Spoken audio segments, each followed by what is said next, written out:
Muy buenas tardes, bienvenidos de nuevo a Negocios Televisión, bienvenidos a las noticias del día, mirando ya a la actualidad, a las últimas horas, pendientes un día más de Oriente Medio, de Israel, de la tensión con Líbano, de la advertencia del secretario general de la ONU, Antonio Guterres, dice que el mundo no se puede permitir que el Líbano se convierta en otra Gaza. Vamos a mirar también, por supuesto, a Europa, a nuevas sanciones, también a nuevos movimientos por parte de Reino Unido, de Rishi Sunak, y pendientes de la última alerta de Viktor Orbán, el primer ministro de Hungría, que dice que hay una coalición europea para provocar una guerra aún mayor. Pendientes de todo esto, vamos a mirar también a la OTAN, a relevo, con Mark Rutte, que se posiciona ya como nuevo secretario general, mientras en Rusia hay palabras del presidente ruso Vladimir Putin advirtiendo, dice, bueno, pues que van a llevar a cabo desarrollos en las armas nucleares, sobre todo con el foco puesto en la tríada nuclear. Muy pendientes de todo esto, también, por supuesto, de Ucrania, de nuevos ataques a sistemas de defensa rusos. Vamos a empezar hablando del secretario de Estado de los Estados Unidos. Hablamos de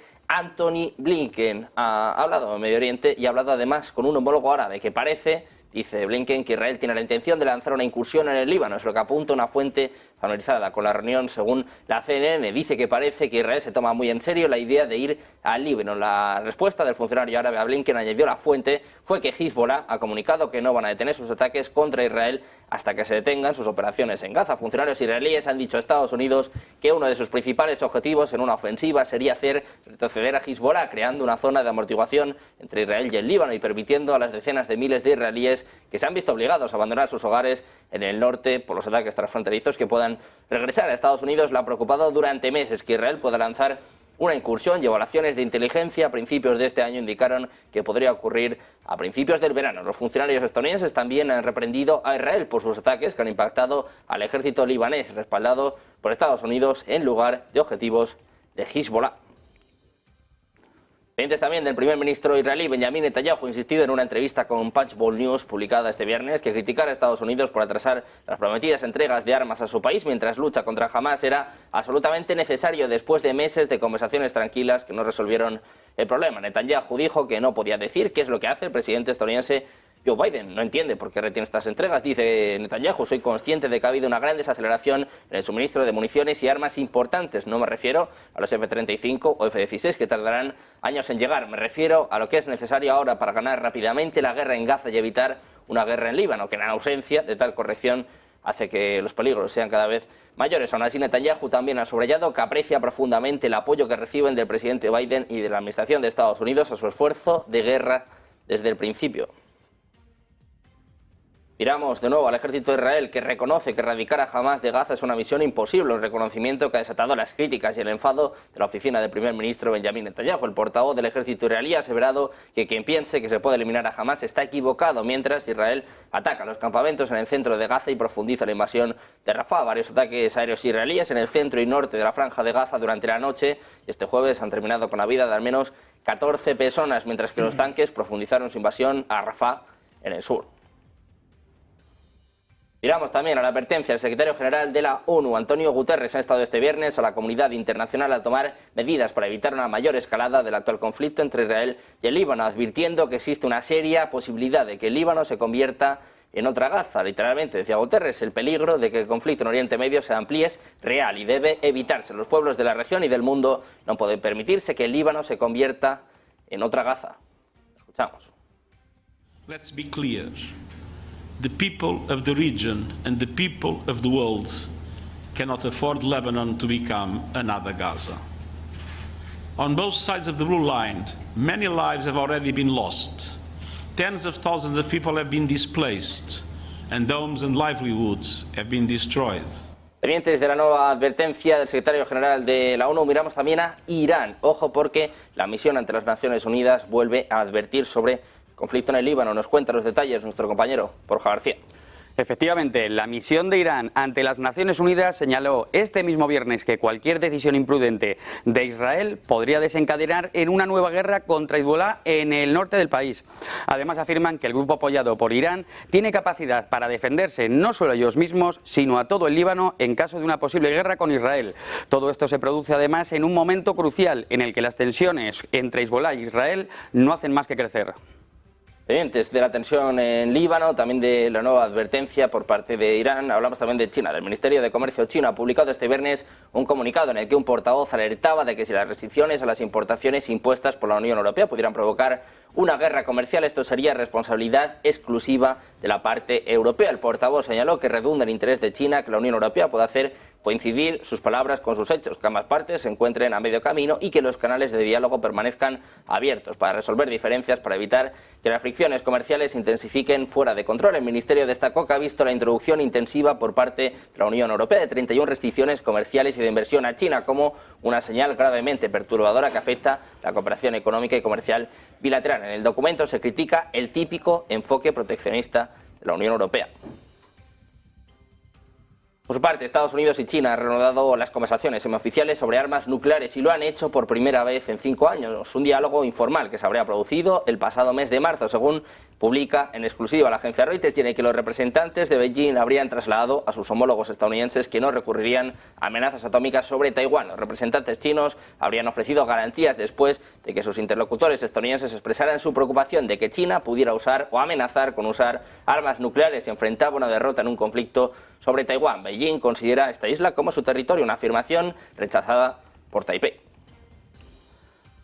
Miramos también a los Balcanes, a Montenegro y Bosnia y Herzegovina, que se quedaron casi completamente sin luz debido a un gran accidente de gran escala, es lo que informan los medios locales. Tampoco hay electricidad en la zona costera de Croacia. La causa del apagón fue un accidente en una línea eléctrica. El periódico Abaz informó que todo el sistema eléctrico estaba averiado. Como contamos, se produjo un corte de energía masivo en partes de Montenegro, Bosnia y Herzegovina y Croacia, así como en Albania, debido a una falla en las redes de distribución de energía que se produjo en medio de altas temperaturas en la región. Así lo afirmaba el Ministerio de Energía y Minería de Montenegro, Sasa Mujovic. Decía que los países de la región se quedaron sin electricidad. Estamos hablando de Montenegro, Albania, Croacia, Bosnia y Herzegovina. Es lo que señalaba el propio Mujovic, añadiendo que los operadores regionales están movilizando para resolver rápidamente el problema, pero por el momento no es así, aún no se sabe dónde está la falla, y añade que el consumo ha aumentado considerablemente debido a las altas temperaturas. Por último, dice que es imposible decir con certeza cuándo se va a normalizar la situación. Miramos también a Europa. El Consejo de la Unión Europea ha aprobado este viernes el marco de negociación para Ucrania y Moldavia. La Unión Europea está iniciando oficialmente los preparativos para conferencias intergubernamentales con estos estados el 25 de junio, que va a iniciar las conversaciones de adhesión. La decisión se tomó durante la reunión del Consejo de Asuntos Económicos y Financieros en Luxemburgo. En un comunicado decían lo siguiente: acabamos de adoptar un marco para las negociaciones con Ucrania y Moldavia. Así podremos comenzar oficialmente a preparar las conferencias intergubernamentales el 25 de junio. Pendientes también de Reino Unido, el primer ministro británico Rishi Sunak advirtió este jueves que los jóvenes británicos podrían enfrentar duras sanciones del gobierno si se niegan a realizar el servicio militar obligatorio que planea introducir en caso de que los Tories ganen los próximos comicios. En el programa Question Time de la BBC, Sunak dio a entender que a quienes se rehúsen les podrían retirar las licencias de conducir y cerrar el acceso a las cuentas bancarias. Decía Sunak que hay muchos modelos diferentes en Europa. Se hablaba de las maneras para asegurar la participación juvenil en el servicio nacional. Decía que ya sea que se trate de carnets de conducir o su acceso a las finanzas o de cualquier tipo de otras cosas, es lo que hay que hacer. El nuevo modelo de servicio nacional obligatorio estipula que los jóvenes de 18 años deberían elegir entre prestar servicio militar en las Fuerzas Armadas a tiempo completo durante 12 meses con una remuneración o un servicio de voluntariado sin salario de un fin de semana al mes durante un año.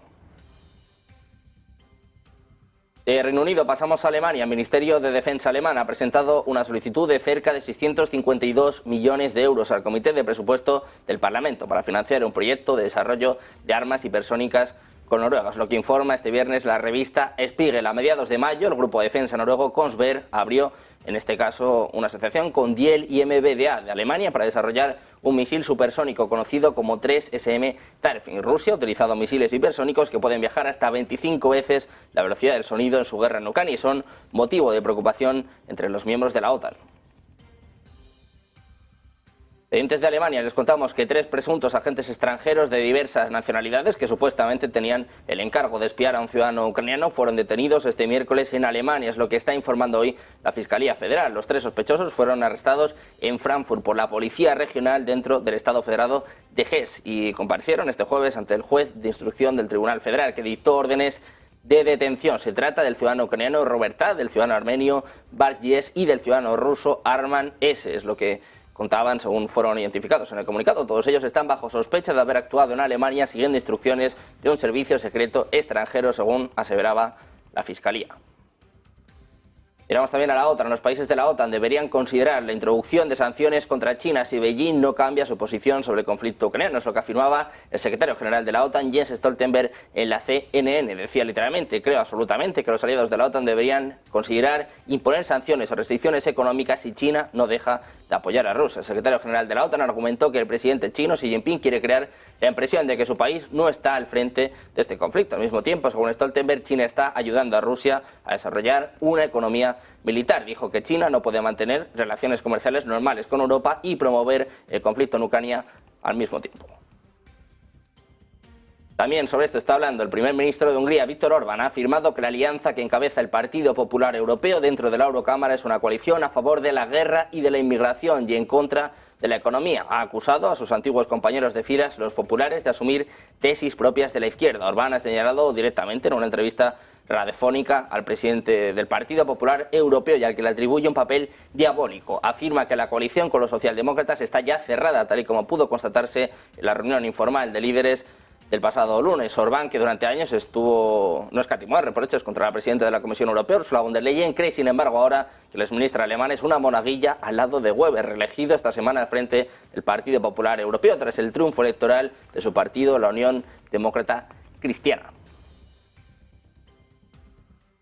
En cuanto a la política y visión internacional de Estados Unidos, la Casa Blanca ha puesto de relieve su preocupación sobre la nueva asociación estratégica de Putin y Corea del Norte y sobre el suministro de armas. El portavoz del Departamento de Estado, Matthew Miller, ha subrayado cómo los comentarios del presidente ruso de que Moscú podría suministrar armas a Corea del Norte después de firmar un pacto de defensa con Pyongyang son increíblemente preocupantes. Una preocupación que subrayaba a partir del mensaje apuntado por el jefe del Kremlin tras visitar la capital norcoreana, apuntando a que el suministro de armas al aislado país con armas nucleares sería una respuesta recíproca al armamento occidental de Ucrania.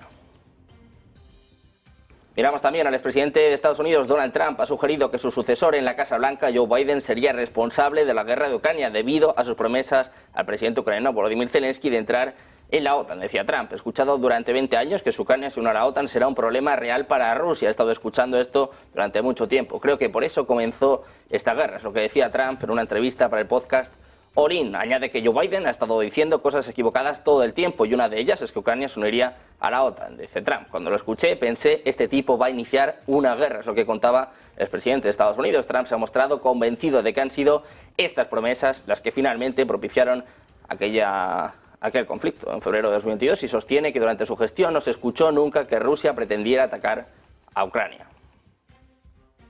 Ucrania, además, que a partir de ahora va a poder utilizar las armas suministradas por Estados Unidos para golpear a las fuerzas rusas que están disparando contra las tropas ucranianas en cualquier lugar a través de la frontera con Rusia y no solo en territorio ruso, cerca de la región ucraniana de Kharkov. Es lo que apuntaba el Pentágono este jueves. El mes pasado, el presidente Joe Biden autorizó directamente a Kiev a lanzar armas suministradas por Estados Unidos contra objetivos militares dentro de Rusia, pero los funcionarios dijeron en ese momento que la decisión solo se aplicaba a los objetivos cerca de la frontera con Kharkov.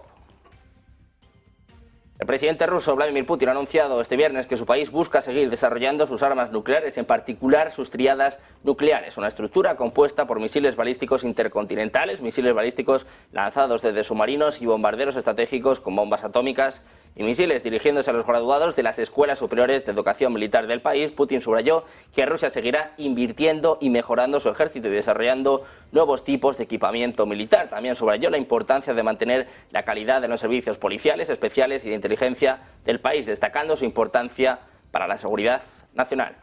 Escuchamos. We will do everything possible to ensure high quality development and training of personnel, the personal example of discipline and courage for your subordinates, the safety of our citizens, the stable and consistent development of our country depends on the effectiveness of law enforcement and security services. Here in this hall, we have officers who will serve the FSB, the Ministry of Interior, Ministry of Emergencies, the Investigative Committee, the Prosecutor's Office, Federal Guard Service and others. You will be protecting the rights and freedoms of Russian citizens, fighting crime, corruption, and extremism.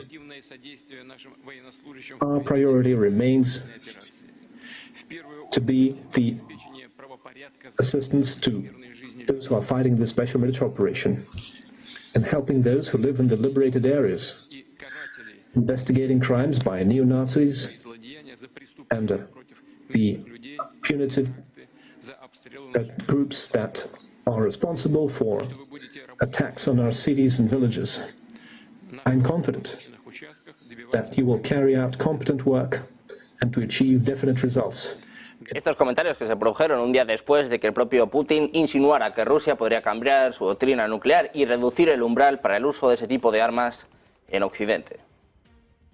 Precisamente el presidente ruso, que ha parecido regresar al pasado más soviético de su país, con una gira exterior contra la hegemonía de Estados Unidos en el mundo, que le llevó a Corea del Norte y Vietnam, dos regímenes comunistas de partido único que miran al espejo de China, destino de la primera visita al exterior del jefe del Kremlin en 2024. Allí Putin decía que tanto Rusia como Corea del Norte defienden una política exterior independiente y no aceptan el lenguaje del chantaje o el dictado, es lo que decía después de reunirse con el líder norcoreano Kim Jong-un. La gira del jefe del Kremlin fue un auténtico viaje a la nostalgia, adornado con banderas rojas, canciones soviéticas, encuentros entre camaradas comunistas, discursos antioccidentales, culto a la personalidad de Putin y estatuas de Ho Chi Minh y de Kim Il-sung. Desde que la Corte Penal Internacional dictara en marzo de 2023 una orden de arresto contra Putin por supuestos crímenes de guerra en Ucrania, cada viaje al exterior de Putin se planea con extremo cuidado. De hecho, las visitas tanto a Pyongyang como a Hanoi duraron menos de 24 horas cada una.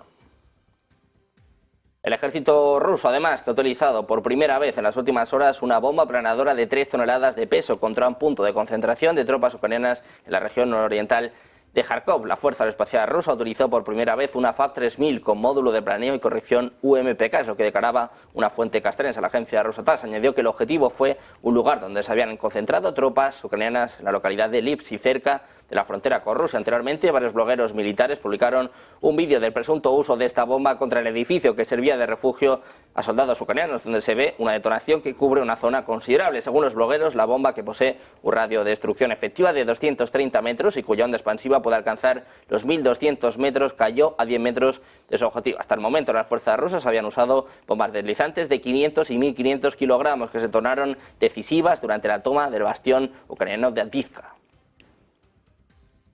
Precisamente Rusia en las últimas horas apunta que está dispuesta a entablar un diálogo con Estados Unidos sobre cuestiones de estabilidad estratégica, pero esto solo es posible junto con una discusión sobre la situación en torno a Ucrania y otros problemas. Así lo informó a los periodistas el secretario de prensa del Kremlin, Dmitry Peskov. Decía: estamos abiertos al diálogo, pero un diálogo amplio e integral que cubra todas las dimensiones, incluida la relacionada con el conflicto en torno a Ucrania y la participación de Estados Unidos en este conflicto. Así comentaba declaraciones del gobierno de Estados Unidos, cuyas autoridades dicen que Washington está abierto a conversar con Moscú sobre peligros nucleares aparte del conflicto ucraniano. Peskov expresó su confianza en que los autores de las propuestas pertinentes de Estados Unidos no se molesten en estudiar la posición de la Federación Rusa expresada por los máximos dirigentes políticos del país. Pendientes además de nuevas detenciones, nuevos ataques por parte de Ucrania. Hacemos una pausa, un par de minutos y enseguida de vuelta con toda la información en Negocios Televisión.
¿Cuántas veces has dicho, aquí hay más de lo que nos están diciendo?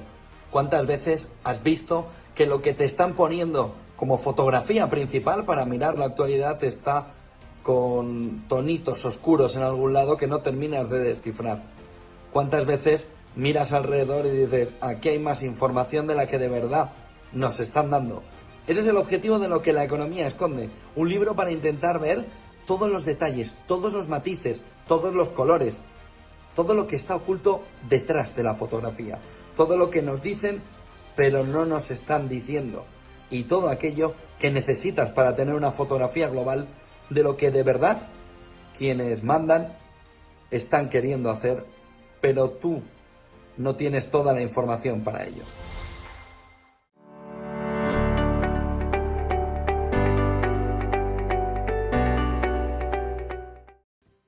Ya de vuelta a Negocios Televisión, mirando a la actualidad, a las últimas horas les contamos nuevas detenciones de ciudadanos rusos. Nos lo explica nuestro compañero Borja García. Medios estatales rusos acaban de informar que un ciudadano de nacionalidad rusa ha sido detenido en Montenegro a petición de Estados Unidos, acusado de interferir en las elecciones americanas. El vicepresidente de la rama rusa del Comité Internacional para la Protección de Derechos Humanos, Iván Melinkov, ha pedido a la defensora del pueblo que proporcione toda la información del caso a los diplomáticos rusos, incluyendo el paradero y los cargos que se le acusan. Pendientes de esta nueva detención, miramos ahora al ministro de Asuntos Exteriores de Rusia, Sergei Lavrov, ha celebrado este viernes que la semana pasada hubiera una mayoría de los países que acudieron a la conferencia de paz para Ucrania en Suiza que se negaran a ratificar las esquizofrénicas reclamaciones del presidente ucraniano Volodymyr Zelensky. Decía, se dieron cuenta de que una mayoría mundial no quería sumarse a los ultimátums a Rusia, tales como abandonar Crimea, Donbass o aceptar un tribunal para juzgar a Rusia. Es lo que decía Lavrov durante un encuentro de los ministros de Exteriores de la Organización del Tratado de Seguridad Colectiva. Lavrov ha señalado que el hecho de que hubiera una parte de los países asistentes que se negaran a ratificar el plan de paz ucraniano demuestra lo absolutamente reales e incluso esquizofrénicas que eran estas exigencias. En Ucrania, además, el ejército ucraniano afirma este viernes haber atacado un total de 4 refinerías de petróleo en las ciudades rusas de Krasnodar, Astraján, Tambov y la región de Adygea, según una publicación de Telegram que utilizó drones para provocar múltiples ataques. Dice que las fuerzas de defensa siguen tomando medidas para socavar el potencial militar y económico de los rusos y detener la agresión contra Ucrania. Además, también señaló que el ejército ucraniano atacó estaciones de radar y centros de inteligencia radioelectrónica en la región de Briansk y Crimea. Ucrania estudia la opción de permitir a sus ciudadanos evitar la movilización a cambio de una mayor contribución al presupuesto estatal en un intento por encontrar el adecuado equilibrio entre garantizar suficientes soldados para el ejército y recursos para costear la defensa del país y un alistamiento durante la ley marcial que se ha considerado justo. El Parlamento ucraniano se dispone a revisar 3 proyectos de ley presentados por el presidente de su Comisión de Economía, Dmytro Nataluya, que prevén la llamada exención o reserva económica de empleados y empresarios individuales. Así, las empresas podrán reservar a sus empleados especialmente valiosos pagando una suma adicional al presupuesto estatal de unos 470 euros al mes por cada uno, cuando el salario es igual o superior a 840 euros, ya que los impuestos en este caso ya son elevados. Ucrania, pasamos a Bielorrusia. Dice que Occidente intenta con todas sus fuerzas arrastrarle al conflicto ucraniano mientras la República desarrolla medidas para evitar el estallido de la guerra. Así lo afirmaba el secretario del Estado del Consejo de Seguridad de la República, Alexander Volfovich, en una ceremonia de graduación de los oficiales de la Facultad del Estado Mayor de las Fuerzas Armadas. Decía, hoy Estados Unidos y sus asociados en el bloque de la OTAN están aumentando sin precedentes la situación político-militar en el mundo, la región de seguridad colectiva de Europa del Este. Y el conflicto no se detiene en el territorio de Ucrania, donde Occidente intenta con todas sus fuerzas arrastrar a Bielorrusia, es lo que decía Volfovich en unas palabras citadas por el servicio de prensa del Ministerio de Defensa. En su opinión, los vínculos económicos y humanitarios establecidos con los vecinos de Occidente también están a punto de estallar. Destacó que la dirección del país y las Fuerzas Armadas, teniendo en cuenta la situación, están desarrollando un conjunto de medidas para evitar el peor escenario, el estallido de la guerra.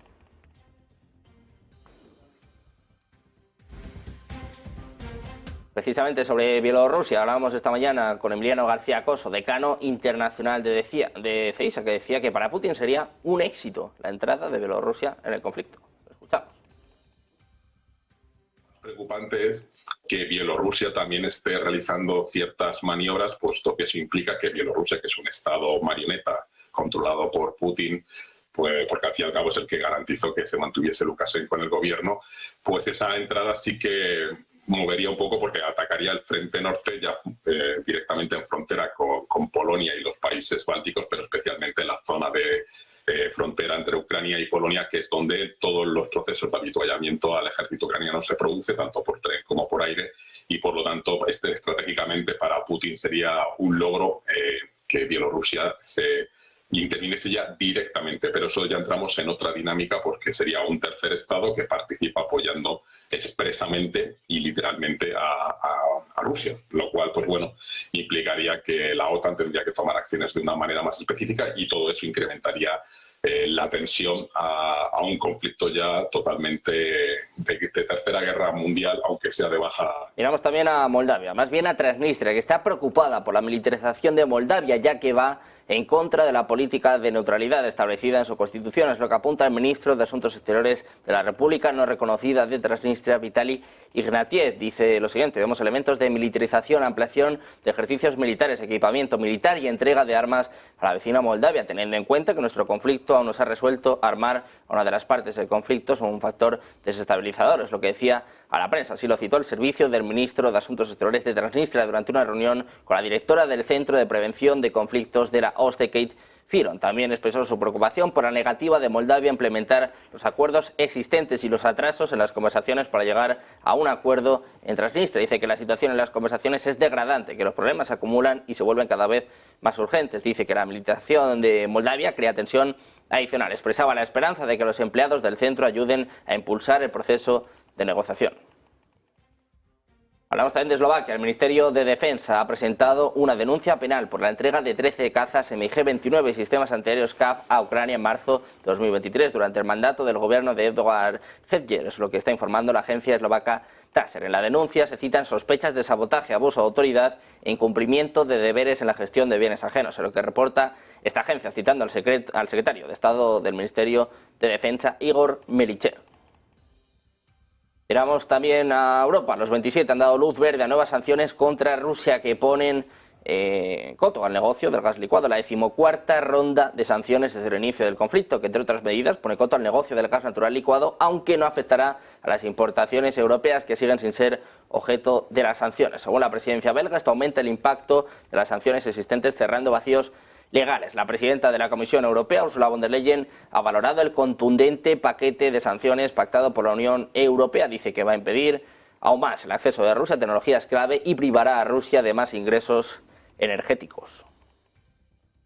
Por su parte, el gobierno ruso ha suavizado las exigencias de depósito obligatorio en bancos nacionales de la ganancia en divisas obtenidas por los grandes exportadores en transacciones internacionales, reduciendo de un 80 a un 60% el volumen que debe ser depositado en bancos rusos. Dicen en un comunicado que se han suavizado las exigencias de repatriación obligatoria de las ganancias en divisas para los grandes exportadores rusos, es lo que afirma el Gabinete de Ministros en una nota publicada en su web. La decisión de reducir en un 20% el monto de las divisas a depositar en bancos acreditados por el gobierno se tomó teniendo en cuenta la estabilización del curso de la divisa nacional y un nivel suficiente de liquidez en divisas. El gobierno ruso suaviza sus exigencias 8 días después de que la bolsa de Moscú detuviera sus operaciones con dólares y euros en respuesta a su inclusión en el último paquete de sanciones de Estados Unidos por la guerra en Ucrania.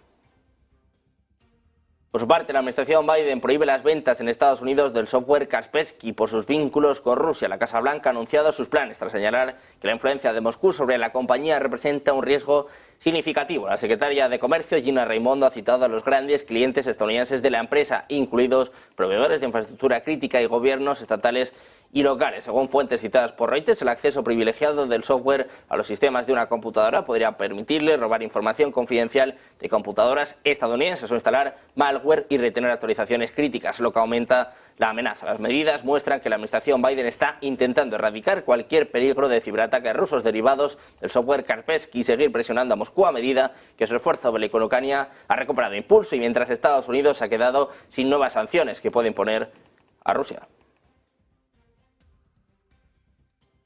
Miramos también a los BRICS. Venezuela está a las puertas de unirse al bloque y lista para ofrecer sus recursos, combustibles y minerales a futuros socios. Es lo que decía la vicepresidenta ejecutiva del país, Delcy Rodríguez, en un seminario económico internacional en Caracas, transmitido por la televisión venezolana. Dice que en este nuevo mundo Venezuela está a las puertas de unirse con sus recursos al grupo de naciones BRICS. Agregaba que su país tiene los mayores depósitos de combustible del mundo. Dice que con una producción diaria de 3 millones de barriles de petróleo, sus reservas serán suficientes para casi 3 siglos. Según sus palabras, Venezuela también cuenta con las cuartas reservas de gas natural del mundo, las cuales se encuentran ahora en proceso de certificación. Pendientes también del Fondo Monetario Internacional, de su directora, ha pedido a Europa que alcance todo el potencial de su preciado mercado único y ha lamentado lo que ha descrito como una situación que hace que la región parezca un supermercado de ideas para Estados Unidos. La directora gerente del FMI, Kristalina Georgieva, ha señalado que el desempeño económico de Europa se estaba fortaleciendo y que la inflación estaba claramente en una trayectoria descendente. En declaraciones a la CNBC, Georgieva constata que el análisis del FMI confirma un repunte en el consumo y los esperados recortes de los tipos de interés por parte del Banco Central Europeo son buenas noticias para la inversión en la zona del euro. Dijo que reforzaría el desempeño económico del bloque. Georgieva lanza además una advertencia. La eurozona no tiene tiempo que perder para concentrarse en la productividad. Dice que significa dos cosas. Uno, alcanzar todo el potencial del mercado único, que aún no ha llegado, y que además quiere ver una mayor flexibilidad del mercado laboral en Europa. Quiere ver una profundización de los mercados financieros integrándolos y además con una unión bancaria, con la unión de capitales en vigor. Miramos también a Nvidia, que pierde el primer puesto frente a Microsoft tras una caída del 3%. El gigante de los semiconductores consolidaba su estatus como la empresa más valiosa del mundo después de que sus acciones ganaran un 2,5% para alcanzar otro récord, cuando los socios Dell y Supermicrocomputer recibieron pedidos de servidores para la startup de inteligencia artificial de Elon Musk. Las acciones cayeron casi un 3,4% este jueves, devolviendo el título de empresa más valiosa del mundo a Microsoft. Eso sí, como saben, las acciones de Microsoft o de Apple valen mucho más. Nvidia, cuya capitalización de mercado superó a la de Microsoft el martes, ha llegado a perder cerca de 91.000 millones de dólares hasta marcar al cierre un valor de 3,34 billones de dólares al nivel actual de 131,88 dólares por acción. También Microsoft cedía a los 3,30 billones, ya que sus acciones cayeron 0,4% hasta los 444 dólares por cada acción. Hablamos también de TikTok. Dice que la prohibición de Estados Unidos es inevitable sin una orden judicial que bloquee la ley. La red social china y su matriz china, ByteDance, han instado a un tribunal estadounidense a derogar una ley que, según dicen, prohibirá la popular aplicación de vídeos cortos en Estados Unidos el 19 de enero. Solicitud que acompañan alegando que el gobierno estadounidense se negó a participar en cualquier negociación seria para llegar a un acuerdo después de 2022. La legislación firmada en abril por el presidente Joe Biden da a ByteDance hasta el 19 de enero del próximo año para deshacerse de los activos de TikTok en Estados Unidos, a afrontar la prohibición de la aplicación utilizada por 170 millones de estadounidenses. ByteDance dice que una desinversión no es posible tecnológica, comercial o legalmente. Afirma que la ley viola los derechos de libertad de expresión de los estadounidenses. TikTok ha gastado más de 2.000 millones de dólares en esfuerzos para proteger los datos de los usuarios de Estados Unidos. Pendientes también de la Reserva Federal, los inversores han estado atentos a las palabras de Neil Kashkari, el presidente de la Fed de Minneapolis y uno de los miembros más hawkish del Banco Central norteamericano. Aseguraba que la inflación tardará 1 o 2 años más en regresar al objetivo del 2%. Declaraciones que impulsaban al oro y ayudaban a que rebotara en torno al 1%. El halcón de la Fed apuntaba que el crecimiento salarial podría seguir siendo un poco demasiado alto para volver al 2% en este momento. Subrayaba como la economía de Estados Unidos ha demostrado ser notablemente resistente. Reconocía, eso sí, alguna evidencia de debilitamiento los márgenes, pero apuntaba como la desinflación se registra pese al notable crecimiento. El Eurogrupo apuesta por impulsar la política industrial para que Europa deje de ser una mera espectadora, mientras que muchas de las mayores economías del mundo están adoptando un planteamiento más activista al respecto. El eurocomisario de Economía, Paolo Gentiloni, ha advertido de que el actual programa geopolítico está haciendo que Europa se va a ver limitada en cuanto a lo que puede conseguir si mantiene el camino con una política industrial a nivel nacional. Reconocía que el diseño de la política industrial está plagado de retos, pero también subrayaba éxitos europeos, como la creación del consorcio Airbus. El presidente del Eurogrupo, Pascal Donoghue, ha subrayado que el consenso general ha sido velar por la protección del mercado único y considerar más a fondo la política industrial. Pendientes de la actualidad económica, geopolítica, de traerles el mejor análisis, los mejores expertos. Una pausa, un par de minutos y enseguida con nosotros Adrián Ceraya, en Negocios Televisión.